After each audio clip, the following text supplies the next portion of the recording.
they claim that one bullet, and one bullet only, caused all the wounds to both JFK and Governor Connally, who was riding with him. Yeah, one magic bullet.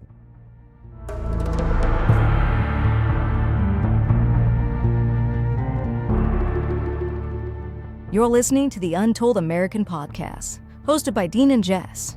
It's your go-to show for uncovering the fascinating, bizarre, and untold stories of American history and news. Don't forget to like and subscribe, hit that notification bell so you never miss an episode of the stories you won't hear anywhere else. Welcome back to Untold American, the show that digs into American conspiracies that turned out to be true. And I'm Jess Morgan, I'm Dean Harper. here to help you untangle the knots of history and a separate fact from, well, the truly wild. And today, we're diving headfirst into a case that's captivated the world for over half a century. The assassination of President John F. Kennedy. Yeah. This isn't just some dusty old history, The echoes of this event, the distrust it sowed, Absolutely. they still reverberate in our world today. It's fascinating how an event from 1963 can feel so relevant in 2025. Yeah. Back then, it was the height of the Cold War, a time of deep ideological divisions and suspicion of government. Sound familiar? It's almost eerie, right? But before we get too lost in the parallels, let's lay the groundwork. Okay. The official story, the one presented by the Warren Commission, is that Lee Harvey Oswald acted alone, firing 3 shots from the Texas School Book Depository.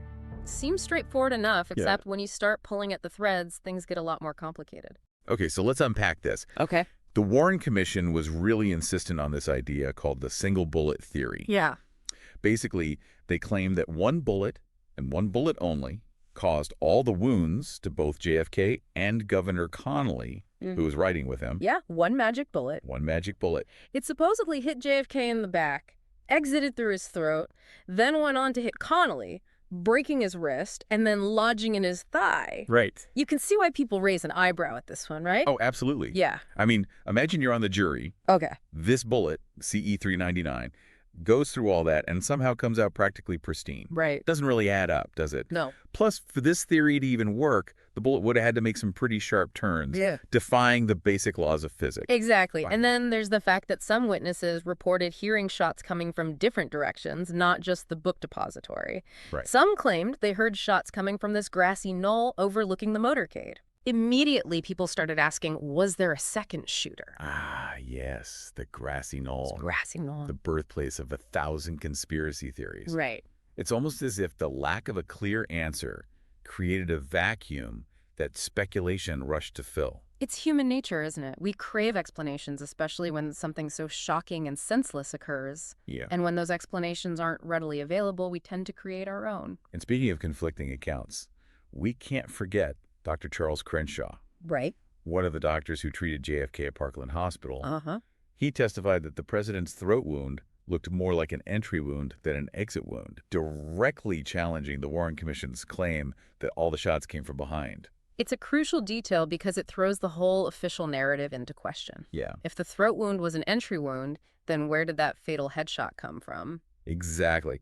So much of this hinges on tiny details, on interpretations of evidence. And speaking of evidence, let's talk about the Zapruder film. This is the grainy home movie shot by Abraham Zapruder that captured the assassination sequence. Right. Imagine being that guy just wanting to film the president's visit and ending up with footage that would be analyzed frame by frame for decades. It's chilling to watch, Right. to see history unfold in such a raw, unfiltered way. Yeah. And it's become the focal point for both sides of the argument. Some point to JFK's head snapping back after the fatal shot as evidence that the shot must have come from the front, Right. potentially the grassy knoll. While others argue that the physics are complex and a shot from behind could also cause that reaction. Right. The Zapruder film is like a visual Rorschach test. Right. People see what they want to see. That's a great analogy. Thanks. So what we have here is a jumbled mess of a story. Yeah. A narrative full of holes. Right. We've got this highly debated single bullet theory, witnesses saying different things, and a home movie that raises more questions than it answers. It's enough to make anyone's head spin. Where do we go from here? Well, if you're looking for clarity, Oh, boy. you've come to the wrong place. Let's delve into the heart of it all. Oh, we got The epicenter of conspiracy. Right. The grassy knoll. Ah, the grassy knoll. This seemingly innocent patch of land has become a breeding ground for speculation. Yeah. But there are some real reasons people are drawn to this area. Tell us more about it. Sure. Multiple witnesses reported seeing figures, maybe even someone in uniform, lurking behind the fence on the knoll just after the shots. Then you've got the House Select Committee on Assassinations, or HSCA, Right. which concluded years later that there was a high probability of a second gunman based on acoustic evidence. Okay. They pointed to a police dictabelt recording that supposedly captured the sounds of 4 gunshots, more than Oswald could have fired alone. Okay, now we're getting into real unsolved mysteries territory. Right. But I'm guessing things aren't that simple. You guessed it. Later studies cast doubt on the accuracy of that dictabelt, suggesting the sounds might have been something else entirely. Oh, wow. It's almost like every piece of evidence in this case has an asterisk next to it. Yeah. A footnote that says, maybe, maybe not. And speaking of maybe, maybe not, we can't forget the badge man photograph. Right. It's supposedly a photo taken just as the fatal shot hit JFK, and some people claim they can see a figure in uniform firing a weapon from behind the fence on the grassy knoll. Right, but again, the photo itself is super blurry. Right. And even if it is a man with a gun, who's to say he's the shooter? Yeah. The badge man is almost a metaphor for this entire case. Right. You can interpret it in many ways, but there's no definitive answer. So we've got this cloud of uncertainty hanging over everything. The grassy knoll, the dictabelt, the badge man. Yeah. And the lack of clear answers has allowed all sorts of theories to bloom, many of them pointing to something darker, something more sinister than a lone gunman. Which, of course, is where things get really interesting. And we'll pick up next time. As always, I'm Dean. And I'm Jess. Tune in next time for part 2 of our journey into the JFK assassination. Right. We'll delve deeper into those theories, the motives behind them, and the key players who might have been involved. Yeah. You won't want to miss it. Welcome back to Untold American. Where we're peeling back the layers of history to uncover the truth behind American conspiracies. Right. Last time we set the scene for the JFK assassination, going over the official story and some of the gaping holes in it. Right, the single bullet theory, those conflicting eyewitness accounts. Yeah. The mysterious figures on the grassy knoll. Right. It's enough to make your head spin. Exactly. And now things are about to get even more intriguing as we dive into some of the most captivating and, let's be honest, unsettling theories surrounding JFK's death. So buckle up, listeners. Yeah. We're going deep into conspiracy territory, starting with a theory that sent chills down spines for decades. Yeah. The possibility that elements within the U.S. government itself were involved in JFK's assassination. Now, before you dismiss this as pure tinfoil hat stuff. Consider the context. Okay. It's 1963. The Cold War is at its peak. The world is on a knife's edge, teetering on the brink of nuclear annihilation.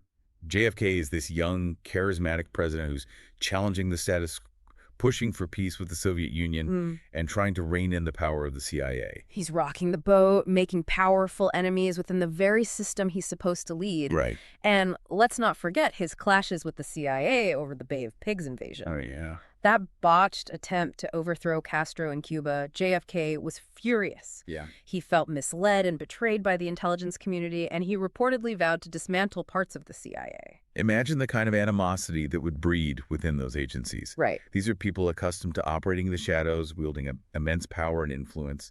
Suddenly you have a president who's not playing by their rules. And then there's Oswald, Lee Harvey Oswald, the supposed lone gunman. His background is as murky as a Louisiana swamp. He defects to the Soviet Union, marries a Russian woman, Right.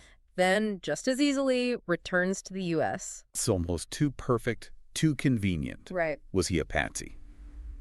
A pawn in a larger game? That's the million-dollar question. Yeah. And the government's lack of transparency only fuels those suspicions. The missing documents, the redactions, the conflicting accounts from government officials. Right. It all screams cover-up. Like they're desperately trying to hide something, but pieces keep slipping through the cracks. And then there's Operation Northwoods, a real plan, Okay. thankfully rejected by JFK, to stage false flag attacks on U.S. soil to justify military action against Cuba.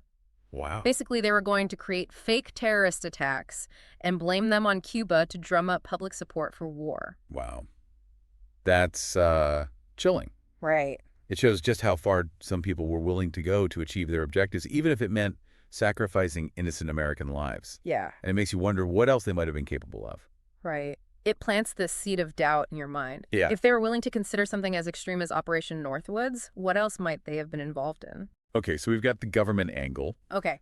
but there's another powerful force that might have wanted JFK out of the picture. Right. The mafia.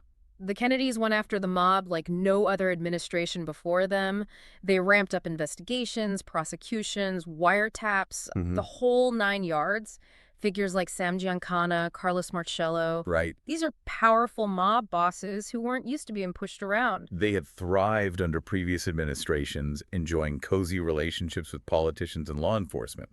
Suddenly, their world was turned upside down. And they had a lot to lose. Their empires were built on illegal gambling, loan sharking, racketeering activities that were under intense scrutiny from the Kennedys. Some believe the mob saw JFK as a direct threat to their existence. Which brings us to Jack Ruby, Oswald's killer. Now, Ruby was a Dallas nightclub owner with known ties to organized crime. He just strolls into a police station and shoots Oswald, live on national television. Right? Talk about adding fuel to the conspiracy fire. The image of Ruby shooting Oswald is seared into our collective memory. It was chaotic, violent, and it raised so many questions. Yeah. Why would Ruby do it? Was he acting on his own, or was he part of a larger plot to silence Oswald? A lot of people believe that Ruby was instructed to kill Oswald to prevent him from talking, from revealing a conspiracy that went all the way to the top. And over the years, there have been countless claims from mafia informants and insiders alleging that top mob figures were behind the assassination. Now, these accounts are often dismissed as unreliable, but they do add another layer of intrigue to an already complex case. It's like a real-life crime novel. Yeah. Except the stakes are incredibly high, and the ending is still unwritten. Exactly. So we've got the government, we've got the mafia, but we can't stop there. We have to consider the possibility of foreign involvement, especially given the tensions of the Cold War. That's right. We're talking about the Soviet Union and Cuba, two countries with very good reasons to want JFK gone. The Soviet Union, at the height of its power, viewed JFK as a major obstacle to its global ambitions. Right. His push for nuclear disarmament, his support for democratic movements around the world, these were all threats to the Soviet Empire. And then there's Cuba, still fuming from the Bay of Pigs invasion and the numerous attempts by the CIA to assassinate Castro. Right. It's not hard to imagine Castro wanting revenge. And let's not forget Oswald's ties to both countries. His defection to the Soviet Union, his marriage to a Russian woman, his pro-Castro activities in New Orleans. Right. All of these raise questions about his true allegiances. Was he a double agent? Was he manipulated by one or both sides? The possibilities are mind-boggling. Yeah. And if either the Soviet Union or Cuba had been conclusively linked to JFK's assassination, the world would have been plunged into chaos. It could have easily escalated into a nuclear war. Which is why some people believe that any evidence pointing to foreign involvement was deliberately suppressed to prevent a global catastrophe. It's a chilling thought, but it makes sense. A cover-up of that magnitude would explain the secrecy, the redactions, the reluctance to release all the documents. It would also explain why, despite decades of investigations, we still don't have a clear answer to the question, who killed JFK? So we've got government agencies, we've got the mafia, we've got foreign powers. Right. It's a tangled web of intrigue, suspicion, and unanswered questions. Yeah. It's almost like everyone had a motive, but no one wants to take the blame. It's a case that has confounded historians, researchers, and armchair detectives for generations. Yeah. And while we may never know the full truth, the search for answers continues. Because this isn't just about solving a historical puzzle. It's about understanding the forces that shaped our world. Right. The dark undercurrents of power and influence that operate just beneath the surface. It's about recognizing that the world is a complex place full of secrets and lies. Yeah. And that the truth is often more elusive than we'd like to believe. Which leads us to the final chapter of our JFK deep dive, where we'll explore the latest developments in the case, the ongoing efforts to uncover the truth, and what this tragic event tells us about our own time. Stay tuned, folks. The truth is out there, somewhere. Welcome back to Untold American. We've been through a lot together, haven't we? Delving into the heart of the JFK assassination, exploring those dark corners of history where conspiracy and reality collide. It's been quite a journey. We've dissected the official narrative, poked holes in it, looked at the potential involvement of the government, the mafia, foreign powers. It's a labyrinth of possibilities. Right. And honestly, it's easy to get lost in there. It is. It Yeah. feels like we've unearthed more questions than answers. Mm, But isn't that often the case with these pivotal moments in history? The more you dig, right. the more you realize how much we don't know. Absolutely.